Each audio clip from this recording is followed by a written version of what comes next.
Hey, I'm going to make a quick guide on lore, because a lot of stuff on this game is not obvious for zero reason. So yeah, it's going to be very basic and I'll have timestamps if I figure out how to do them.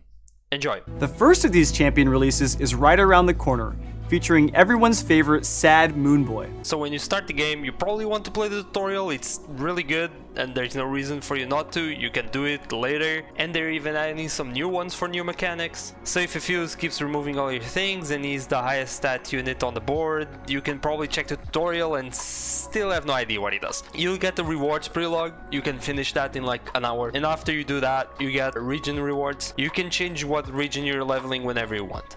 It's even worse. I activate my credit card! Oh. There are 4 types of currency in this game. Orange shards, green shards, cheese coins, and these weird things. You get the orange shards by doing those weird missions at the bottom of the quest, or by playing ranked, if you're weird. You get green shards and wild cards through the rewards and the weekly vault, that you level up with the same EXP as the rewards. Try to level it to at least level 10 so you can get this thing right here. You get cheese coins with money. They're real money. Yup. You can use green shards and wild cards to craft cards, cheese coins for boards and stuff like that, and orange shards for prismatic cards.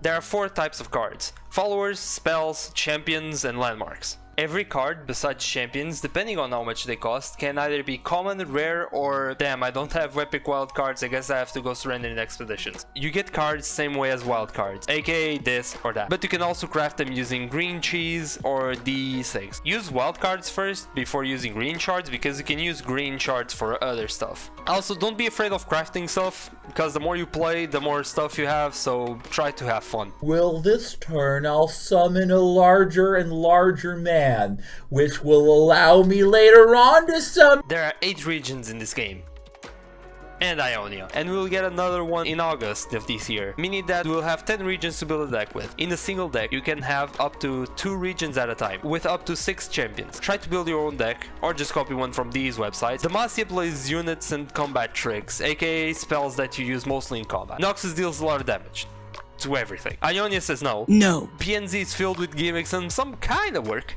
Shadow Wilds are masochists and status, in that order. Freljord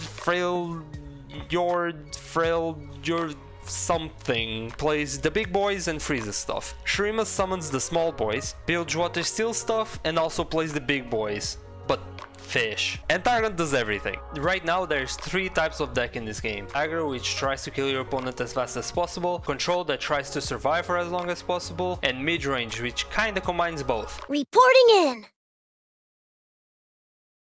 What the? Okay, these are the things that don't really fit anywhere, so yeah. If you don't know what the keyword does, just mouse over it or put your finger on it if you're on phone casual. Turn autopass off. It's very annoying. You can click on this button to see the card before any stat changes or anything like that. Dead blockers can still block unless the enemy has overwhelm. Grant is permanent, give is temporary.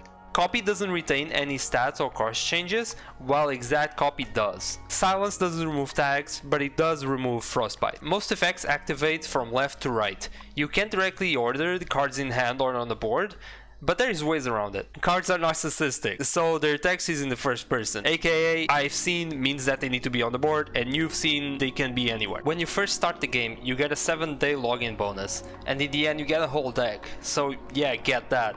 Don't worry about missing a day, it won't reset. The difference between play and summon is that play you need to play it from your hand, while summon works with stuff like revive. Use the eye, it's there, it's good, it's very useful.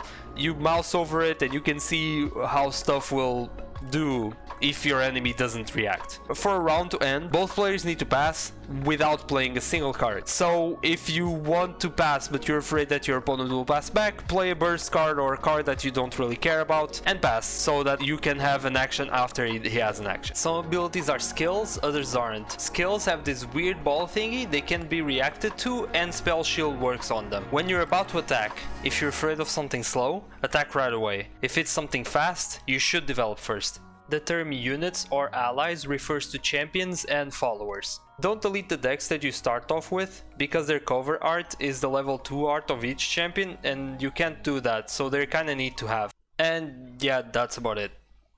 Yep. follow my Twitch.